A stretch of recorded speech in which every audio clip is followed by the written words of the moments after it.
ঘুম থেকে ওঠার পর আমার দাদি বলতেছিল যে চল আমার সাথে যাবি নাকি।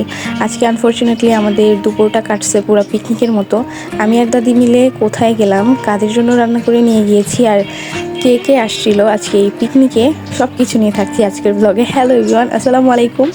This is Merunnesa Mithila from Mehek designs. Basically এই ভিডিওটা হচ্ছে আমি কিছুদিন আগে যখন পানগাঁও ছিলাম তখনকার ভিডিও। ঘুম থেকে উঠে দেখি দাদি রান্না বান্না করে রেডি হয়ে গেছে। আমাকে বললো তাড়াতাড়ি করে রেডি হয়ে যা, আমার সাথে চল।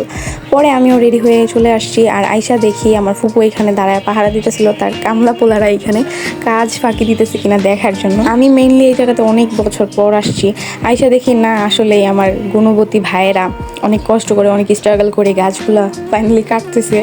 আর আমি এখানে ভিডিও করতেছিলাম দেখে ও হাসতেছিল। আর ওদেরকে দিয়ে এই কাজটা করানোর রিজন হচ্ছে ওরা সারাদিন বাসায় বসে ফোন টিপে এরা ঘুইরা বেড়ায়, আর কোনো কাজ কাম নাই। যাই হোক, যার কারণে আমার ফুপু চিন্তা করছে যে লোক না রেখা ওদেরকে মানে কাজে পাঠিয়ে দিলে কেমন হয় ব্যাপারটা। তো আইসা দেখলাম যে না, ভালোই শক্তি খাটাইতেছে আমার ভাইগুলা, এখানে অনেক সুন্দর করে কাজ করতেছিল।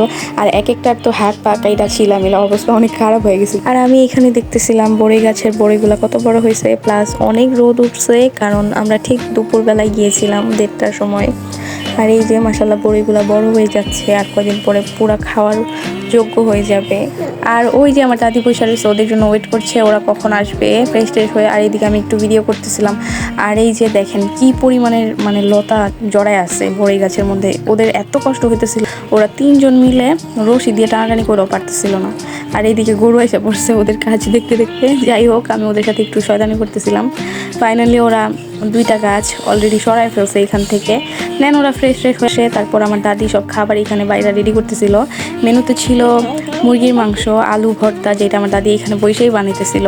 আর ছিল সিম আলু দিয়ে চচ্চড়ি, তারপর ছিল মূলা ভাজি। আর অনেকক্ষণ ওরা কাজ করার পর খাইতে বসছে, ওরকমভাবে খাওয়া দাওয়া করতে পারে না, এক একটার হাত পা কেটে অবস্থা খারাপ হয়ে গেছিলো। আর এই তো আমি ভিডিও করছিলাম। তারপর আমার দাদি আর আমি সবার লাস্টে বসে পড়ি খাওয়া দাওয়া করতে। অনেকদিন পর কাজিনদের সাথে এভাবে খোলা আকাশের নিচে বসে খাওয়া দাওয়া করলাম, আমার কাছে ব্যাপারটা অনেক বেশি ভালো লাগছে। আর এই তো আমি এখানে খাওয়া দাওয়া শেষ করতে পারি নাই, এরই মধ্যে দেখলাম আমার চাচু চলে আসে, মানে ফিনের আব্বু। আর ওরা আবারও খাওয়া দাওয়া শেষ করে সাথে সাথে কাজে জয়েন করে ফেলেছে, কারণ সন্ধ্যা হয়ে গেলে আর কিছু করতে পারবে না।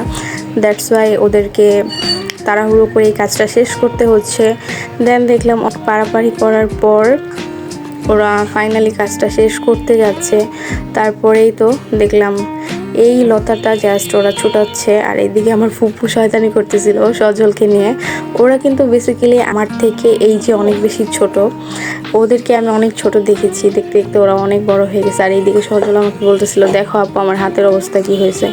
তো দ্যাটস ইট ফর টুডে। আজকের ব্লগটি আপনাদের কেমন হয়েছে অবশ্যই কমেন্ট সেকশনে জানাবেন। সবাই ভালো থাকবেন, টাটা।